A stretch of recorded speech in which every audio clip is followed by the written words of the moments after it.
자, 이제 가격제 원칙부터 보면 되겠습니다. 가격제 원칙이 아까도 말씀드렸듯이 세 가지는 엄청 많이 출제됐다 그랬죠. 그게 이제 내부 관련 원칙에서 균형의 원칙, 외부 관련 원칙에서 적합의 원칙, 그 다음에 토대가 되는 원칙에서 변동의 원칙이죠. 그 세 가지에 두 가지를 추가한다면, 그러니까 기여의 원칙과 대체의 원칙이 있죠. 자, 그 각각의 뜻과 감정평가에 적용되는 내용들을 좀 살펴보면 되죠. 일단 균형의 원칙은 기능적 감가와 관계있죠.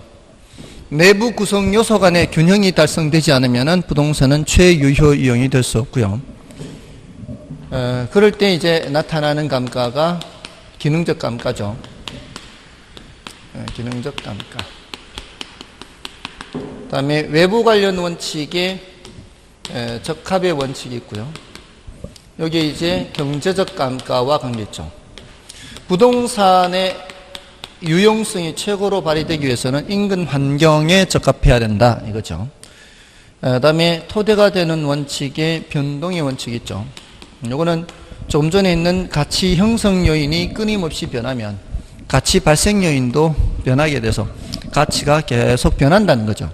그러니까 언제적 가격인지를 밝혀줘야 되죠. 기준 시점을 명확히 해야 되고 시점 수정을 해야 되는 이론적 근거가 되는 거죠. 여기에 두 개를 추가한다면은 내부 관련 원칙에 이제 기여의 원칙이 있죠. 기여의 원칙은 부동산의 가치라는 것은 생산비 합이 아니라 기여도의 합이죠. 기여도의 합. 기여도의 합이다. 이렇게.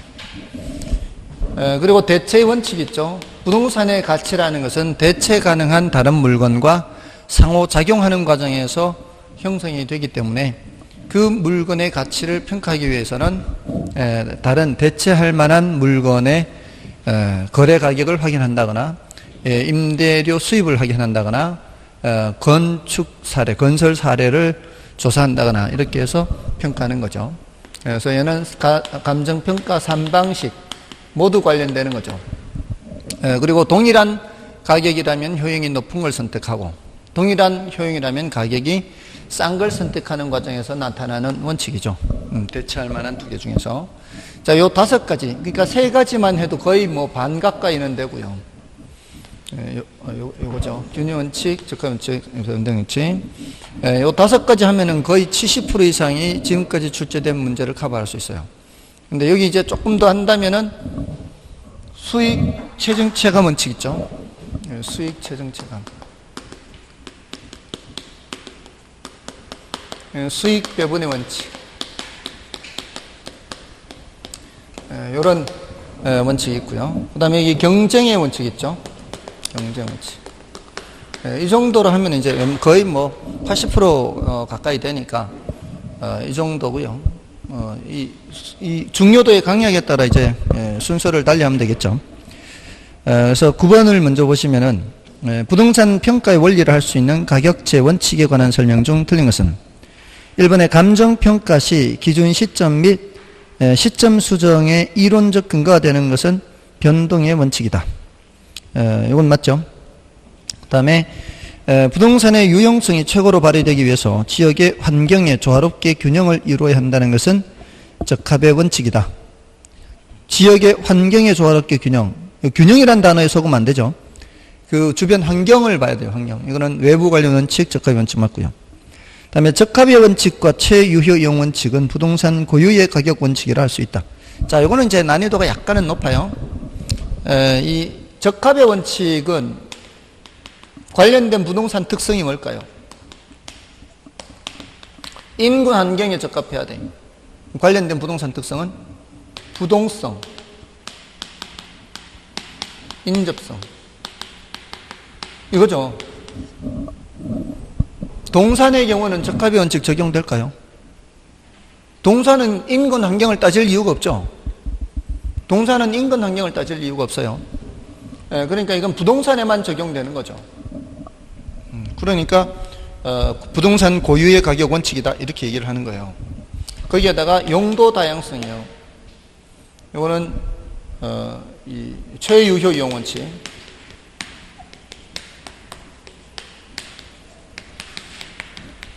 자, 이 최유효 이용 원칙은 부동산의 가치는 최유효 이용을 표준으로 해서 형성된다는 거죠. 요거는 용도 다양성에서 파생되는 특징이라고 볼 수 있잖아요. 용도 다양성, 동사는 용도가 다양한가요? 동산 용도가 다양해요? 어떤 물건? 어떻게 다양해요? 이 물건을 쓰는데 말고 어디다 쓸까요? 또 어디다 써요? 이 물건을 어디다 또 쓸까? 다양해요? 동사는 한정되어 있어요. 물론 경우에 따라 조금은 다를 수 있죠. 뭐 옛날 그 상을 공부하는 책상으로도 쓰고 뭐 할 수는 있죠. 근데 부동산만큼 그렇지는 않죠. 보통 이 어떤 우리가 사용하는 물건은 대체로 하나의 용도, 그걸 이제 초점을 맞춰서 용도를 정하죠. 그렇지 않나요? 그래서 동사는 용도가 한정되어 있어요. 자, 이건 부동산에만 이런 게 있다는 거예요. 부동산에만. 그러니까 이 원칙은 어디에만 있는 거예요? 부동산에만 있다 이 말이에요. 근데 대체 원칙, 이건 동산에도 있어요. 이 물건 아니면 저 물건, 동사는 대체 안 되나요? 동사는 대체되잖아요. 그럼 대체돼요. 또 이런 거, 균형의 원칙, 동산 적용 안 될까요? 적용돼요. 균형의 원칙이라는 게 그 물건에 맞게끔 이렇게 구성요소가 균형을 이루어야 될 거 아니에요. 우리 집에 있는 모닝차를 아무리 고급 저걸로 튜닝 해봤자 그게 그 균형이 안 맞죠. 동산도 균형에 맞게끔 해야 돼요. 균형에. 가끔 그런 차 봐요. 모닝을 튜닝 해가지고 스포츠카처럼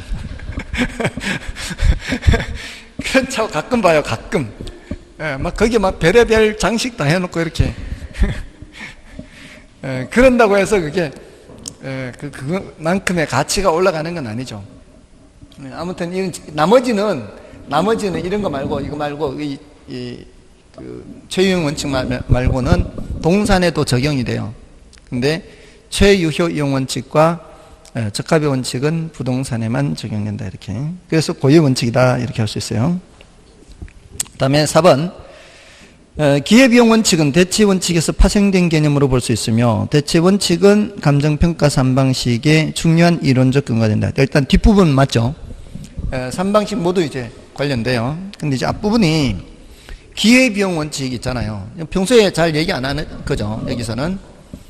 그 이유가 일단 뭐 그렇게 출제가 자주 되는 것도 아니고요. 일단 기회비용 개념은 알고 계시죠? 기회비용이라는 게 뭐예요? 우리가 어떤 걸 선택하기 위해서 다른 거를 포기하는 거 아니에요. 그 소리는 두 개를 비교하고 있었던 거 아닌가요?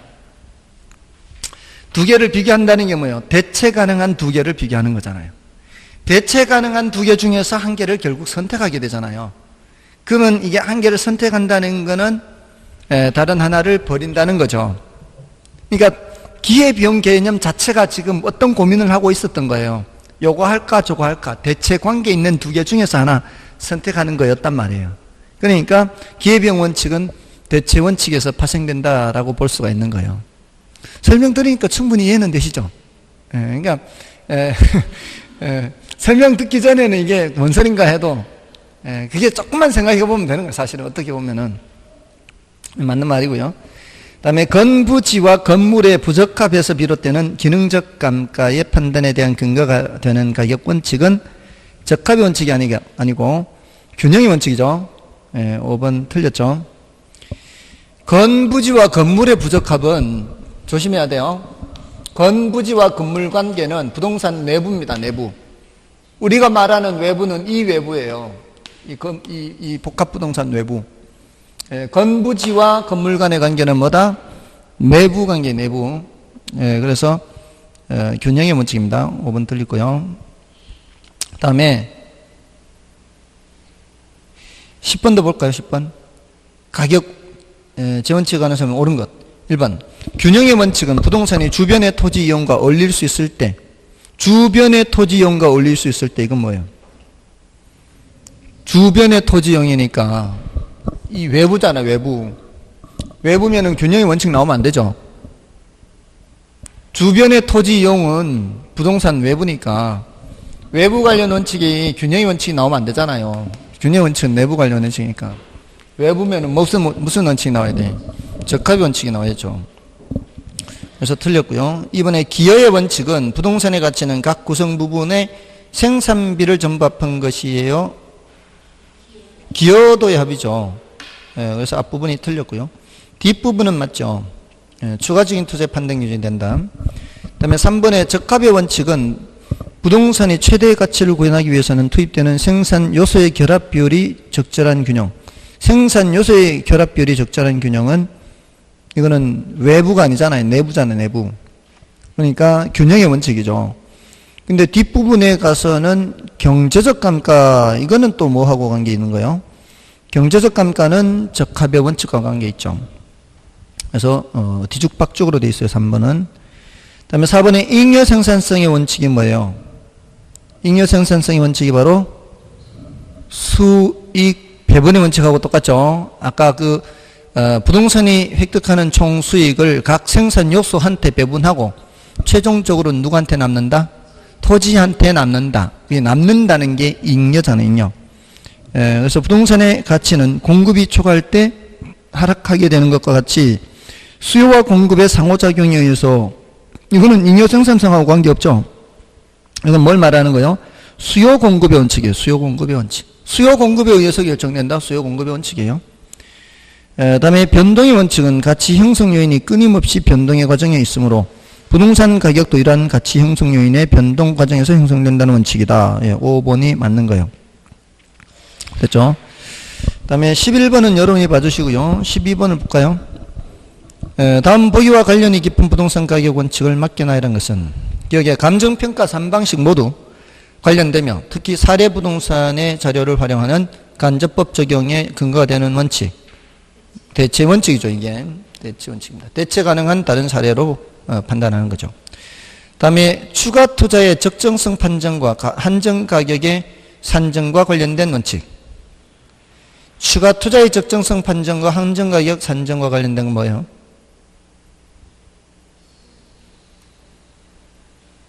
일단 대체 3번, 5번이 답이 되는데 수익 최종 체감 원칙도 있을 수 있고 기회 원칙도 다 돼요. 일단 그 추가 투자만 보면 추가 투자는 수익 최종 체감도 되고 기여도 됩니다. 다 돼요. 근데 뒤에 한정 가격 있죠. 요거는 앞에서 우리 7번 6번인가요? 그 감정평가 분류 6번. 아까 이거 그랬잖아요. 이렇게 했잖아요. 이거 할 때 기회 원칙이었죠. 한정 가격. 이 두 사람 사이 한정 가격 기회 원칙. 정말로 쉽게 금방 까먹죠. 지난번에 저도 이렇게 쉽게 까먹는다 말씀드렸나요? 그 여행 갔을 때 그 가이드가 말라카를 도착하기 전에 아마 1시간 뒤에 도착하는데 지금 설명해봐야 1시간 뒤면은 까먹을 거라고 그러면서 얘기를 해주는 거예요. 뭐 말라카가 뭐 언제 포르투갈의 집에 정복됐고 뭐 이렇게 하는데 속으로 뭐 1시간 지나서 까먹었겠어. 속으로 이제 비웃듯이 생각했어요. 근데 이제 거기 가가지고 어디를 갔어요? 이 모스크 사원에 가서 아까 여기 저게 누가 왔었다 그랬죠? 생각이 안 나는 거 진짜로. 저도 생각이 안 나더라고. 아무튼 저도 똑같은 거죠 사실은. 그게 왜 그러겠어요? 그 이유는 해처리를 안 들어서 그런 거예요. 해처리 안 들면은 이게 효과가 뚝 떨어져. 마칠 때 나갈 때 모르면은 터진다 이러면은 아마 훨씬 더 효과가 높겠죠. 여러분들은 예전에 다닐 때 학교 다닐 때 이렇게 맞고 이런 시대였나요? 아, 그런 시대였어요? 저하고 비슷한 시대. 여기는요? 해처리 되거나 이런 선생님들이 그런 적 별로 없었죠. 그렇지 않은 세대는 별로 그런 긴장감이 없기 때문에 안 되는 거예요. 근데 여기도 그렇죠. 중학교 때까지는 해철이 있었다고? 다시 시대가 역행한 거예요? 그 학교가 어디, 지역이 어디, 시골이요, 도시요? 어? 도시 지역 아니야. 근데도 그랬어요? 이 뜻밖인데? 시골이 아니고 도시 지역에서? 아무튼, 그렇습니다. 저도 똑같더라고. 까먹어요. 자꾸 머릿속으로 복습해야 돼요. 자, 아무튼, 그 한정 가격 이런 것은 기여의 원칙과 관련돼요. 그래서 5번이 답이 되는 거예요. 그리고 디귿은 부동산 가격도 일반 재화와 마찬가지로 기본적으로 수요와 공급과의 상호 관계에 의하여 결정된다는 원칙, 수요 공급 원칙이죠. 다음에 13번도 좀 보겠습니다. 부동산 가격이 어떻게 형성되고 유지되는가에 관한 법칙성을 추출하여 평가 활동의 지침으로 삼으려는 행위 기준에 관한 설명이 나타낸 것은 1번 외부적 적합성을 결한. 벌써 뭐가 나와야 돼요? 외부적 적합성을 하면 벌써 적합의 원칙, 외부 관련 원칙. 적합성을 결한 부동산의 이용은 시장성 감토로 이어지고 경제적 감가, 적합의 원칙 다 짝이 맞죠? 외부, 적합, 경제적 감가 다 짝이 맞아요. 그 다음에 토지는 부동성의 특성으로 각 생산 요소에 의해 발생하는 총수익 중 토지 수익은 최종적 배분을 받게 된다. 이거 아까 수익 배분의 원칙이죠. 맞나요? 이게 부동성 때문에 그래요. 아까 노자토 경영 생산 요소 4분법 했잖아요. 토지 외에 다른 생산 요소는 다 이동이 가능하죠. 그러니까 이동이 가능한 생산 요소에게 먼저 준다는 얘기예요. 그래서 맞고요. 다음에 3번의 감가 요인 중 내부 구성 요소 간의 불균형. 내부 구성 요소 간의 불균형. 무슨 감가 나와야 돼요? 기능적 감가 나와야 되고 무슨 원칙? 균형의 원칙 맞고요.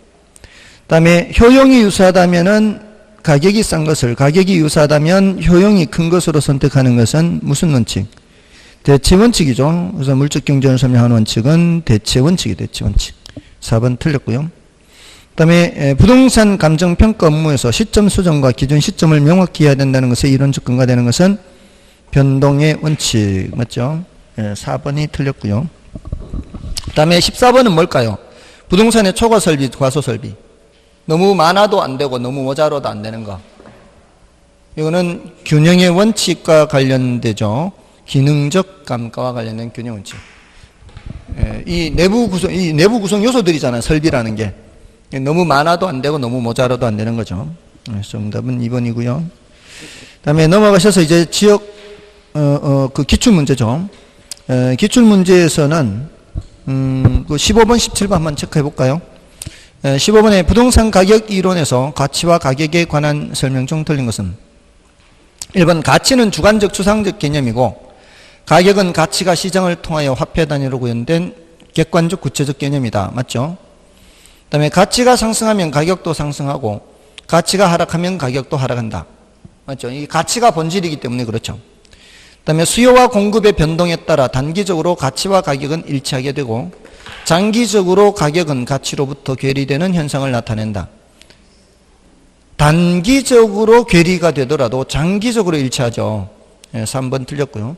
이 기출문제도 그 수준이 그렇게 높지 않잖아요. 이렇게 그냥 단지고 위치만 바꿔놓는 거예요. 단기, 장기 이런 식으로. 그 다음에 부동산의 가치는 평가 목적에 따라 일정 시점에서 여러 가지가 존재하나 부동산 가격은 지불된 금액이므로 일정 시점에 하나만 존재하고요. 그 다음에 부동산의 가치는 장래 기대되는 유무형의 편익을 현재 가치로 환원한 값을 의미한다. 그렇고요. 정답은 3번 있고. 그 다음에 16번은 여러분이 여러 가지 이제 가치 개념이 있다는 거예요. 16번은. 그러니까 거기에서는 사용 가치나 투자 가치 이런 거는 주관적 가치고요. 사용 가치나 투자 가치. 이건 주관적 가치예요. 근데 교환 가치나 시장 가치 이런 거는 이제 객관적 가치예요. 그러니까 이 가치 개념 자체가 좀 추상적인 개념이 좀 강하긴 하잖아요. 가치는 좀 추상적인 개념이 강하다면 가격은 객관적인 개념이 강한데 그 주관적인 그 개념이 강한 것 중에서도 특히 얘네들은 객관적인 성격의 가치다 이렇게 보면 돼요. 좀 그 성격이 객관성이 강하냐 약하냐 이런 식으로 보면 돼요. 주관성이 강하냐 약하냐. 근데 여기는 가치 중에서도 뭐가 좀 강하다는 거는 얘가 더 주관적인 성격이 강하고 얘네들은 좀 더 객관성이 좀 들어가 있는 가치 개념이다. 이런 식으로 구분을 하시면 돼요. 특히 이 사용 가치는 사람마다 다를 수 있어요. 그 물건을 사용하는 사람의 입장에서 보는 가치거든요. 대체로 이 사용 가치는 시장 가치보다는 높아요. 대체로. 예를 들어 여러분들이 사용하는 그런 물건들 있죠. 텀블러나 무슨 집에서 사용하는 중고 자동차나 이런 것들이 여러분들이 이거를 새로 물건을 사려면은 좀 더 비싼 돈을 주고 사야 될 거 아니에요. 예를 들어 10,000원 주고 샀어. 내가 한참 쓰고 있어. 근데 다른 사람한테 팔려고 할 때 3,000원 받고 팔라고 하면은 3,000원 준다면은 안 팔 가능성이 많잖아요. 쓰고 있는 상황에서. 근데 다른 사람은 3,000원 주고 살라고도 안 할 거 아니에요. 뭔 뜻인지 아시겠죠? 그게 그런 거예요. 그러니까 사용 가치라고 하는 거는 사용하는 사람 입장에서 생각하는 거고요. 근데 시장에서 그 물건을 그만큼 돈을 주고 사겠냐 이 말이에요. 그래서 대체로는 사용 가치가 시장 가치보다는 높아요. 대체로는. 아무튼 다른 거죠. 다른 개념. 투자 가치도 주관적 가치고요. 투자 가치하고 시장 가치하고 많이 비교하죠. 이렇게. 뭐가 더 커야 투자해요? 투자할까 말까 할 때 투자 가치가 더 커야 투자를 하죠. 그런 개념이에요. 여러 가지 개념이 있다는 겁니다. 그 다음에 17번은 다음 부동산 현상 및 부동산 활동을 설명하는 감정평가 이론상 부동산 가격 원칙을 순서대로 나열한 것은 복도의 천정 높이를 과대 계량했어요. 그래서 전원주택이 냉난방비 문제로 시장에서 선호도가 떨어져요. 이거 무슨 원칙일까요?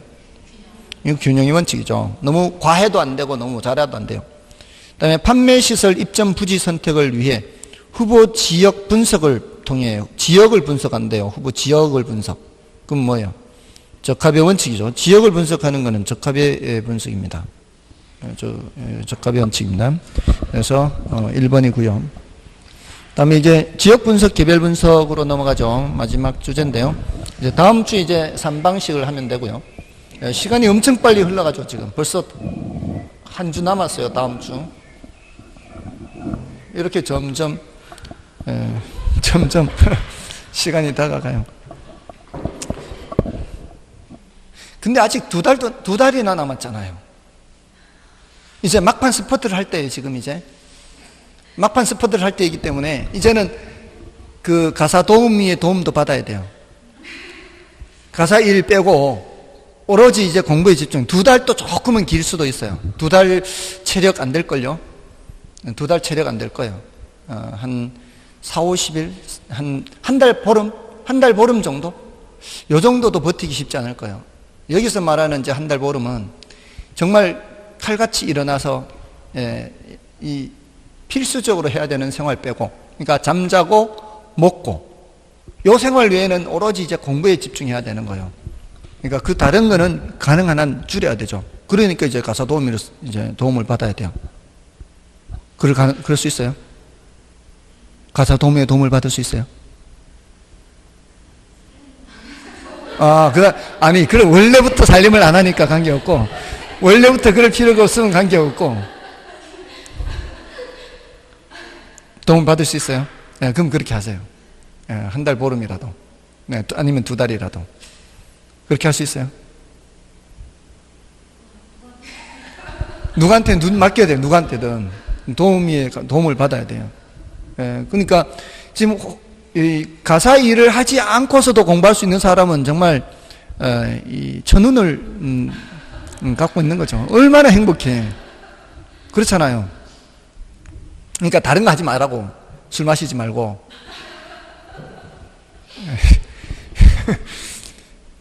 일단 술을 마시면 안 돼. 술을 마시면은 술 마실 때 공부 못 하죠. 다음날 공부 못 해.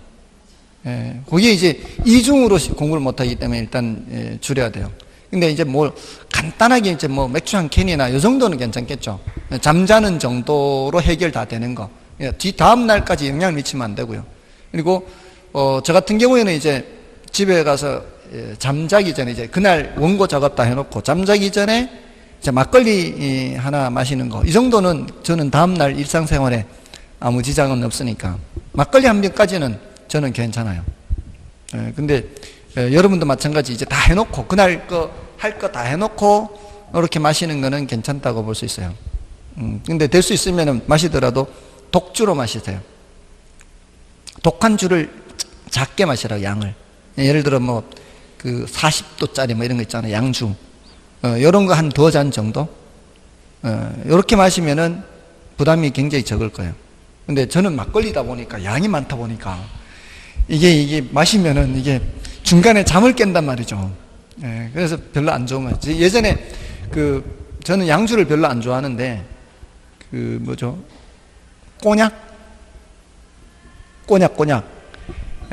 꼬냑을 한번 이제 우연한 기회에 마셨는데 누가 선물을 해줘서 마셨는데 야, 기가 막히더라고 이게. 이게 비싼 거였나 봐요. 저걸 브랜드를 안 찍어놨어요. 일제였어요. 그게 일제였는데 굉장히 맛이 좋더라고. 그래서 그 다음에 영국을 갈 기회가 있었는데 그 꼬냑 그 맛이 생각나서 하나 사왔죠. 사왔는데 한 6만 원 정도 했던 것 같아요. 그 면세점에서 6만 원 정도 했는데 그게 750ml 있죠. 그거 잠자기 전에 한두 잔 요렇게 마시니까 참 좋더라고요. 경우에 따라 이렇게 콜라 섞어서 이렇게 마시기도 하고 칵테일로. 근데 그게 한 달이 보름도 안 돼서 다 마셨어요. 그래서 다음에 또 갈 기회가 있어가지고 이렇게 또 살까 말까 이렇게 고민을 했어요. 한 6만 원 정도 되는데. 근데 6만 원 딱 생각해 보니까 막걸리가 50병이 왔다 갔다 하는 거예요. 막걸리 1200원이 50병이. 그럼 50병이면은 내가 막걸리를 마시면은 몇 달을 마시는 거죠. 한 석 달 이상은 마시는데, 그래서 포기했어요.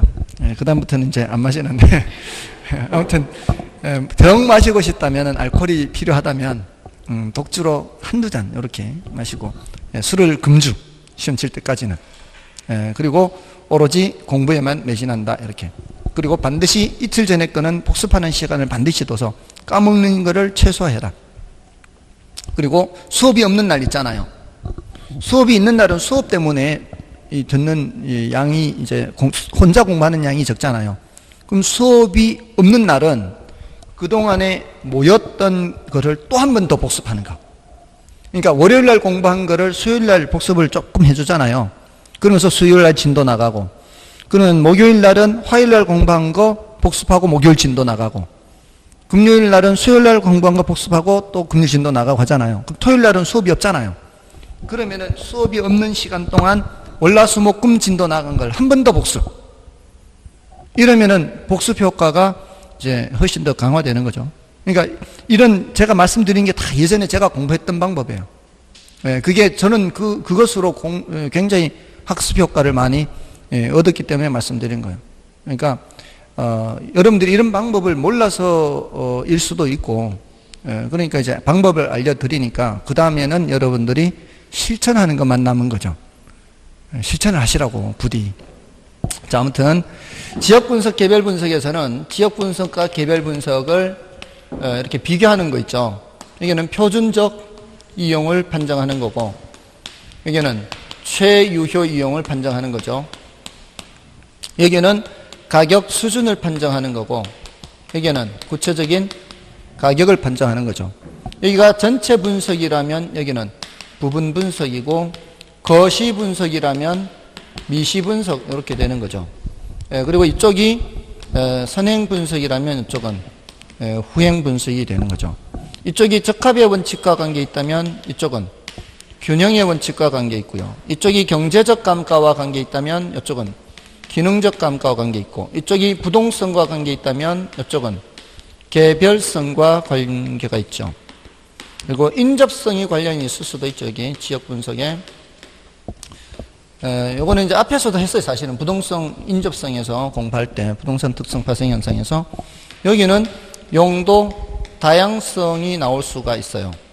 여기 최유형 나오잖아요. 최유형. 이제 용도 다양성.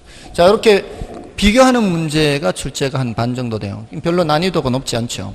그리고 지역 분석에 대상해서 인근 지역, 유사 지역, 동일 수급권 이렇게 요 이제 뜻을 묻는 거죠. 인근 지역이 뭐예요? 유사 지역이 뭐예요? 동일 수급권이 뭐예요? 이런 데 이제 대답을 할 수 있는데요. 요거 외에 나머지 것들은 이제 중요도가 좀 낮고 난이도가 좀 높다. 이렇게 보시면 돼요. 자, 그 중에 1번은 여러분이 봐주시고요. 2번을 보겠습니다. 지역 분석에 관한 설명으로 틀린 것은 1번 지역 분석의 대상으로서 유사 지역은 인근 지역과 지역 특성이 유사하며 지리적으로 인접한 지역을 말한다. 지금 유사 지역을 묻고 있는 거죠. 자, 유사 지역은 대상 부동산이 속해 있는 지역은 아니죠. 대상 부동산이 속해 있는 지역은 인근 지역이고 대상 부동산이 속해 있지는 않지만 인근 지역의 지역 특성과 비슷한 지역인데 가까이 있을 수도 있지만 멀리 있을 수도 있잖아요. 거리 원근을 따지는 개념은 아니에요. 근데 뭐라고 돼 있어요? 인접한 지역을 말한다. 이렇게 돼 있죠. 이런 식으로 묻는단 말이에요. 대놓고 인접한 지역이라 해야 돼요? 떨어져 있어도 돼요? 이렇게 물으면은 떨어져 있어도 돼요? 이렇게 대답할 가능성이 많지만 문장 속에 이런 식으로 인접한 지역을 말한다. 이렇게 해버리면은 또 놓칠 가능성이 많단 말이에요. 그러니까 머릿속에 이미 이 질문할 걸 미리 예상하고 있어야 돼요. 인접한 지역이냐 아니냐 이런 걸 질문할 수도 있다는 것을 고려하고 또 대상 부동산에 속해 있느냐 그렇지 않느냐 이렇게 질문할 걸 대비해 놓고 이렇게 해야 되죠. 그래서 1번이 틀렸어요. 바로. 그다음에 2번의 부동산의 가격은 최유효 이용을 전제로 하여 파악되는 가격을 표준으로 하여 형성되는 바 부동산의 최유효 이용은 지리적 위치 고정성으로 인해 지역적 특성의 제약을 받죠. 당연히. 그러니까 개별 분석에 앞서서 뭐를 봐야 돼요? 지역 요인 분석이 선행돼야 되죠. 그 지역의 제한을 받기 때문에. 그다음에 인근 지역 범위가 지나치게 확대되면 가격 수준의 판정이 어렵게 되고 지나치게 축소되면 사례 자료를 구하기가 힘들게 된다. 인근 지역 범위가 지나치게 확대되잖아요. 이렇게 넓어지잖아요. 넓어지면은 가격 편차가 너무 커지죠. 그러니까 가격 수준을 판정하기 어려워요. 편차가 너무 커져버리면. 대신 사례를 이 범위 안에서 찾기는 쉬울 수 있어요. 근데 범위가 너무 좁아져 버리면 어떻게 해요? 이 가격 수준은 판정하기가 더 좋아져요. 편차가 좁혀지니까. 근데 대신에 이 좁은 지역 범위에서 사례를 구하기가 어렵죠. 그래서 맞고요. 그다음에 4번에 인근 지역 내에 존재하는 거래 가격을 사례 자료로 채택할 경우 지역 요인의 비교 작업은 필요 없으나 지역 분석은 필요하다.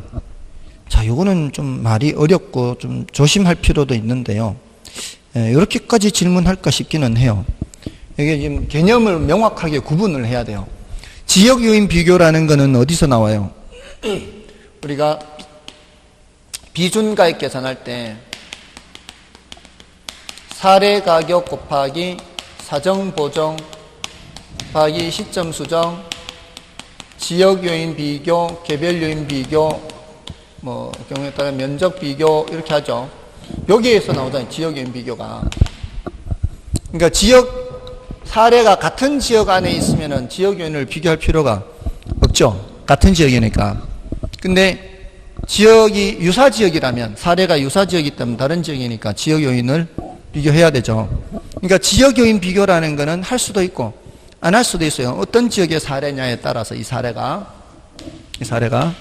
근데 지금 우리는 뭐 얘기하고 있어요? 지역 분석, 개별 분석하는 거잖아요. 이 지역이 어떤 지역인지를 보는 거. 이게 표준적 이익 판정하는 거예요. 이거는 반드시 해야 되는 거 아니에요? 지역 분석, 개별 분석이라는 이 절차는 반드시 해야 되는 절차예요.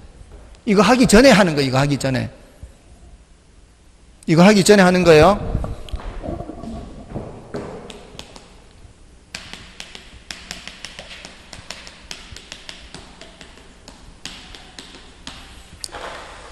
기초대 자자평평 해가지고요. 무슨 외계어 같죠? 기본적 사항의 확정이에요. 기본적 사항 확정. 처리 계획을 수립하고요. 대상 부동산을 확인을 해요. 자료를 수집하고요. 자료를 분석하는 거예요.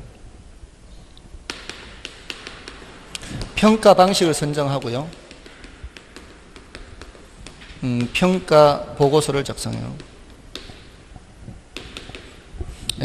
평가 이걸 결정해서 보고서를 작성해요. 결정해서. 이게 감정평가의 절차예요. 근데 여러분들은 참고로만 알고 계시면 되겠죠. 근데 이렇게 말씀을 드렸었는데 3년 전에 출제가 됐어요. 순서를.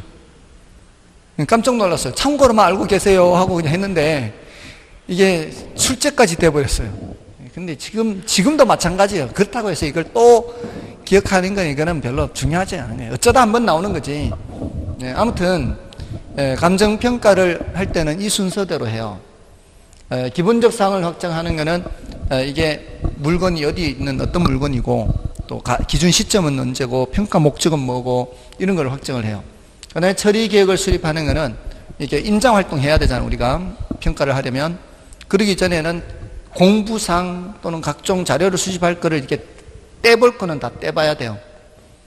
그러고 나서 이제 대상 부동산을 확인을 해야 돼요.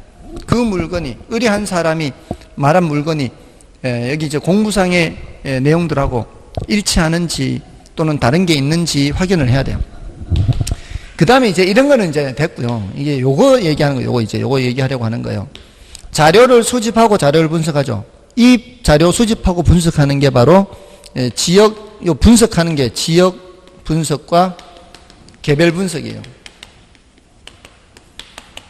순서가 먼저 뭐를 한 후에 지역 분석, 개별 분석, 이 평가 방식을 이제 구체적으로 선정해서 평가하거든요.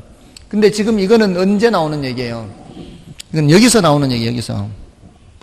이제 원가 방식, 비교 방식, 수익 방식 이렇게 나오는 거 아니에요. 그 전에 뭘 하는 거예요? 그 전에 분석을 하는 거죠. 그러니까 우리 교재도 어떻게 돼 있어요? 교재도 여기에 지역 분석, 개별 분석 끝나고 이제 평가, 다음 주 이제 감정평가 3방식 들어가잖아요. 책도 그렇게 돼 있는 거예요. 그 순서에 따라서 감정평가가. 그러니까 뒤에서 하는 이 지역 요인 비교, 개별 요인 비교는 할 수도 있고 안 할 수도 있는 개념인데 지금 요거 얘기하는 거예요. 이건 반드시 거쳐 지나가는 거다 이 말이에요. 개념이 다른 개념이다 이 말이에요. 지역 분석 요 개념하고 지역 요인 비교 요 개념은 다른 개념이에요. 다른 개념. 아시겠죠? 지역 요인의 비교 작업은 필요 없으나 지역 분석은 그 전에 미리 했어야 되는 거예요. 맞는 말이고요. 그 다음에 인근 지역의 상대적 지위 및 표준적 이용 상태를 명확하게 파악하기 위해서는 인근 지역만을 분석의 대상으로 할 것이 아니라 유사 지역과 이 양자를 포함하는 보다 광역적인 동일 수권 및 그 주변의 같은 용도 지역에 대한 비교 검토가 있어야 되겠죠.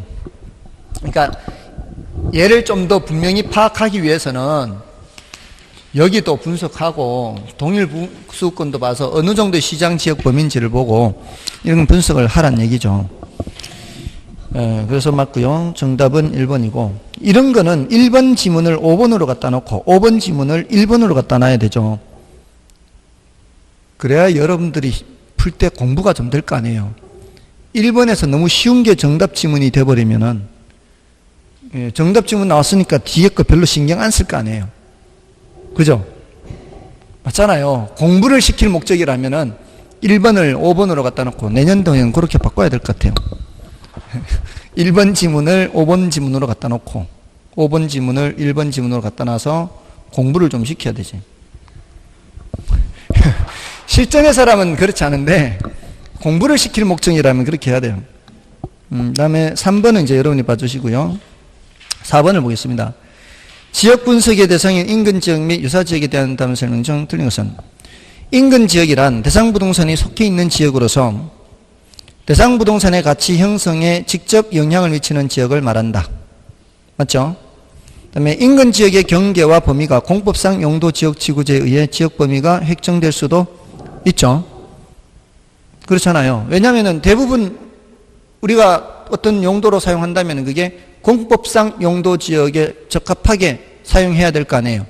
그럼 대체로 거기에 의해서 획정될 수도 있죠. 근데 반드시 똑같은 건 아니기 때문에 감정평가사가 결정을 해야 되는 게 많죠. 그 다음에 3번 인근 지역의 지역적 특성과 동일 수도권 내 유사 지역의 지역적 특성을 비교 분석함으로써 인근 지역의 상대적 위치를 비교할 수 있다. 자, 요거는 앞에 2번에 5번 지문하고 함께 보면 돼요. 얘네들을 분석하는 이유가 뭐 때문에? 얘 특성을 좀 더 분명히 파악하려고, 인근 지역의 지역 특성을 보다 분명히 파악하려고 유사 지역을 분석하기도 한다 이 말이에요. 그죠? 2번에 5번 그랬잖아. 2번에 5번. 인근 지역의 상대적 지위 및 표준적 이용 상태를 명확하게 파악하기 위해서 얘네들도 분석하고 한다 이 말이에요. 다음에 4번. 유사 지역은 대상 부동산과 대체 관계가 성립하고 그 가치 형성에 있어서 상호 영향을 미치는 경쟁 관계에 있는 부동산이 존재하는 권역을 말한다. 자, 요거 존재하는 권역은 뭘 말하는 거예요? 동일 수급권, 권역으로 얘기할 때는 대체 경쟁 관계에 있는 부동산이 존재하는 권역으로 얘기할 때는 이 동일 수급권을 얘기하는 거예요. 그래서 4번 틀렸고요. 그 다음에 5번에 부동산의 지역 분석은 대상 부동산이 속하는 용도 지역의 판단, 인근 지역의 지역 분석, 동일 수급권 내 유사 지역과 인근 지역의 상관 분석 등의 순서로 이루어진다. 그렇다고 볼 수 있습니다. 먼저 그 대상 부동산에 속한 지역이 어떤 지역인지 먼저 봐야 되죠. 얘가 주거 지역인지 상업 지역인지 공업 지역인지 먼저 파악하고, 그 다음에 이 인근 지역이 어떤 특성을 갖는지를 분석하고, 그 다음에 유사 지역과 어떤 관계에 있는지 비교 분석하고 이렇게 하는 거죠. 정답은 4번이었고요. 그 다음에 5번 인근 지역을 보겠습니다. 인근 지역에 대한 설명이다. 틀린 것은 인근 지역의 경계는 실제로 평가 주체가 여러 가지 사항을 종합 분석하여 스스로 설정해야 하는 경우가 많다. 그렇죠. 그러니까 감정평가사가 이제 그런 거를 해야 되는 거죠. 그 다음에 인근 지역은 주택 인구 등 동질적인 특성을 지닌 단일 지역의 하나이다. 그렇죠. 이게 인근 지역이 질적으로 똑같아야 될 거 아니에요. 그래야 동질적이어야 이게 되는 거지. 여러 성질을 갖고 있는 지역이 결합되어 있으면은 이게 주거 지역인지 상업 지역인지 판정하기가 곤란하잖아요. 그래서 2번 맞고요.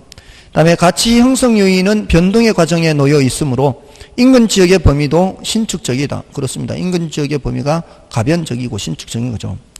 그다음에 인근 지역은 유사 지역과 인접하고 대체성이 있어야 한다. 자, 요 인접하고 또 나왔죠. 인접한 것이 아니죠. 인접할 필요는 없습니다. 다만 어디 범위 내에 있어야 돼요.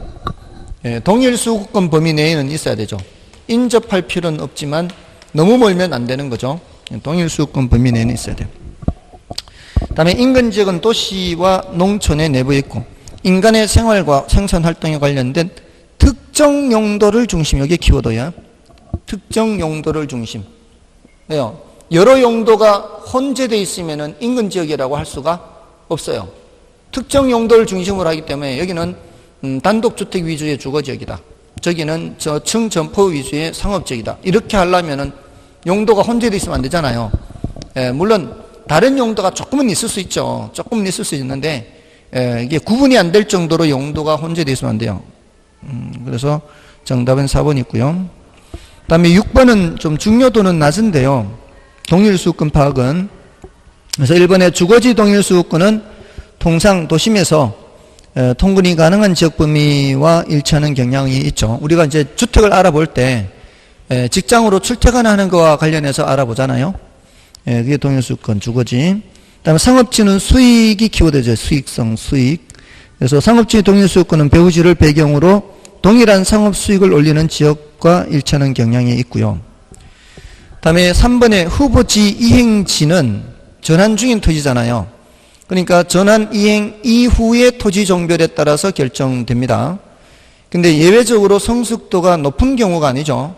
성숙도가 낮은 경우입니다. 성숙도가 낮은 경우에는 전환 이행 전의 종별의 동일수급권과 같아지는 경향이 있다. 전이라고 해야죠.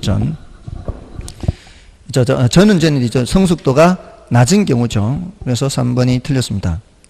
4번은 뭐 별로 중요하지 않고 참고로 보면 되고요. 5번은 키워드가 경제성 또는 뭐 능률성 이런 거, 비용성 뭐 이렇게 보면 되는데요.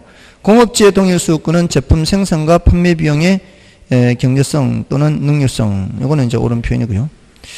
중요도는 약간은 낮은 문제였습니다. 다음에 7번, 8번 중에는 8번을 좀 볼까요? 같은 이제 비교하는 건데요.